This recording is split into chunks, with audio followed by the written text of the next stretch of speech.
Bonjour, bonsoir, tout dépend de votre position. La spiritualité. Très souvent, les gens viennent me demander, je veux devenir spirituel, comment on fait? Cette question m'a toujours paru un peu bizarre. Comment peut-on demander à quelqu'un, je veux devenir spirituel, comment je dois faire? C'est comme si vous me demandiez, j'ai faim, comment je dois manger? La spiritualité commence par tes propres actes.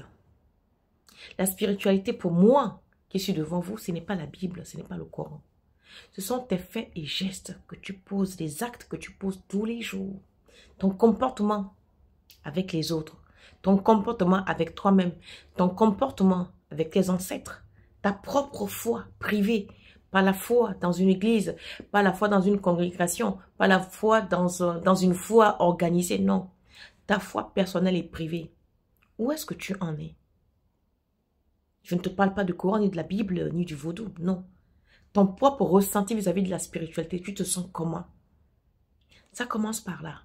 La spiritualité n'est pas une mode. Tout le monde ne peut pas être spirituel. On devient spirituel parce qu'on en a besoin. On est spirituel parce que c'est comme ça qu'on a été fabriqué depuis la naissance et par des gènes. Donc tout petit, on a ce comportement. Certains et certaines le deviennent par des coups et des aléas de la vie. D'autres s'égarent, mais reviennent à la source. Mais ça commence par l'intérieur de soi. On commence par s'interroger sur sa propre famille. D'où vient ma famille? Qui sont mes grands-parents, mes arrière-grands-parents? D'où je viens? C'est quoi la coutume de mon pays? C'est quoi la coutume de ma famille? C'est quoi le totem de ma famille? Avons-nous une histoire de famille? Tout le monde en a. Aujourd'hui, les gens ne s'attachent plus à leur famille.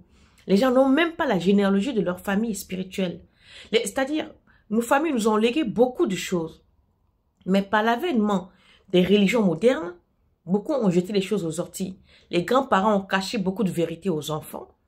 Et les mères, certains pères n'ont pas voulu que les enfants s'adonnent à ça parce que pour eux, c'est trop compliqué ou c'est trop ça ou c'est trop sorcier. Sauf que, tant que certaines personnes d'entre vous ne retournez pas à cette source soi-disant qui ne vous convienne pas, votre vie ne sera que des ruines. Parce que votre vie est basée sur cela. Donc, à vous de faire vos propres recherches intérieures, extérieures, et surtout pour savoir où vous allez et surtout ce que vous voulez. C'était mon message pour aujourd'hui. Donc, la spiritualité, ça commence par soi-même, par ses propres ressentis, par ses propres besoins. Ce n'est pas une mode. Ça se vit intrinsèquement. Ça se sent. C'est-à-dire, on le vit. Je connais des gens qui lisent la Bible matin, midi et soir, qui mémorisent tous les versets bibliques plutôt, mais qui ne sont en rien spirituels, c'est des robots. Je connais plein de gens qui sont là à vous parler de Dieu matin, midi et soir, qui n'ont même pas une once de spiritualité.